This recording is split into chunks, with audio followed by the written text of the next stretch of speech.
psychologically speaking, the shadow, sort of a Carl Jung concept, the shadow is identified as repressed material. When things about myself that I don't necessarily want to look at or would not want others to know about me, I repress those, and it's sort of like I think about putting a bag over my shoulder that I call the shadow bag. I stick this stuff back there in the shadow bag. We're just going to pretend that doesn't exist.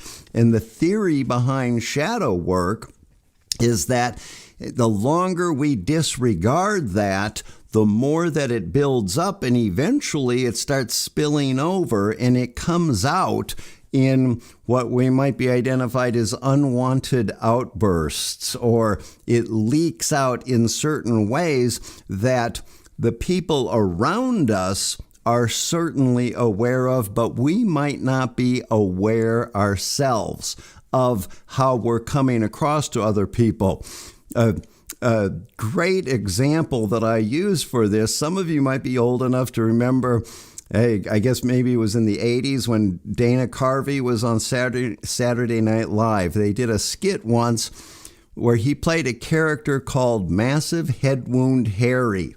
And as the name implies, Harry had a massive head wound and his brains were spilling out of his head. And so the skit goes, he shows up at the party and Harry's a little lightheaded. He's a little woozy, but he's oblivious to what's wrong with him. And the other people at the party are all basically grossed out by looking at the brains spilling out of Harry. And he comes over and they offer him some chips and dip, and he leans over and his brains fall into the bowl of dip. Or he lays down on the couch and he's getting blood all over the couch, and the dog comes up and starts chewing on his brains, and everybody is grossed out. They're going, oh. And again, I think that's a great example for when we get to the point of consumed with our shadow.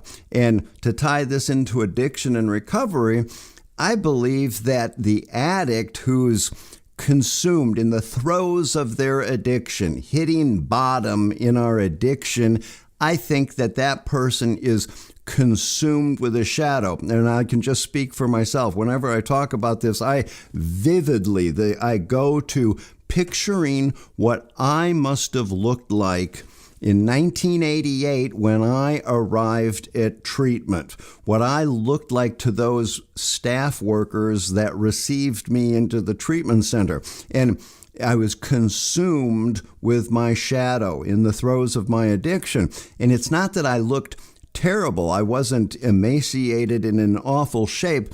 To the contrary, my circumstances of arriving in rehab, I was a relapsed drug counselor. And so I was using, it was a big secret. I was not letting anybody know that I was using. So I was very invested in looking good, right? And so when I arrived at the treatment center, there's nothing wrong with me, but I can only imagine how I came across to the people there at the treatment center. I was full of myself and arrogant and conceited and grandiose, and there was no talking to me. Yeah, I was talking to everybody else, and I think I talked an awful lot, and my ideas were the best ideas, and I was not teachable is what my guess was. As a matter of fact, there was one time my counselor pulled me up to the nurse's station,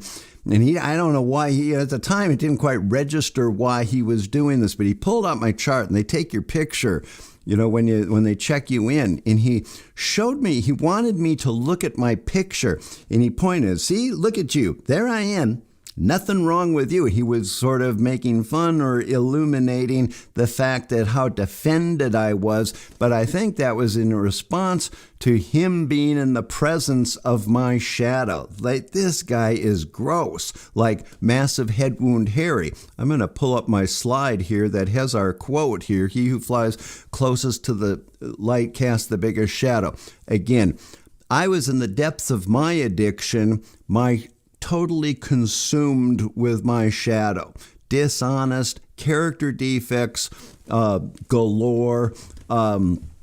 And again, I believe that that's where most of us are when we begin our recovery journey. So let me give you an example. Say a person grew up in an alcoholic, abusive home, and they have feelings about that they don't like to feel themselves, or that could also represent stuff that they wouldn't want others to know about them, and that's shadow stuff. And I've got another slide here. It says, this is a quote from Robert Bly, "Any part of myself that I do not love or embrace will become dangerous." That's another powerful statement. Any part of myself that I do not love or embrace will become dangerous. And so, again, I think that you can probably see how this applies to when I ignore that stuff.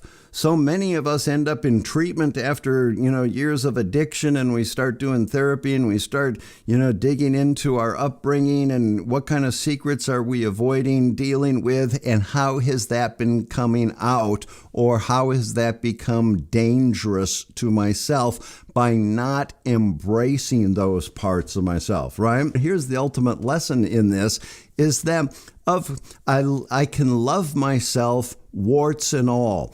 Of course, each one of us has parts of us that we would not want others to know about. Parts of, that I have fears that I would be embarrassed if you know about some of my fears and things like that. And that's okay. Or I have character defects, areas where I come up short.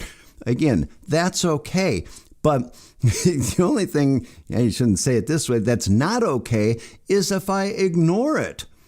Acknowledging that, turning and facing the shadow, you know what? I can love myself, warts and all. I'm okay, even though I'm not perfect, and I've got this pain, and yeah, it might take a little while longer in therapy to work on it, and I have fears about working it. That's okay. I'm not perfect. I can embrace that. And that, you tell me, doesn't that sound like what really is moving on this path towards really achieving wholeness?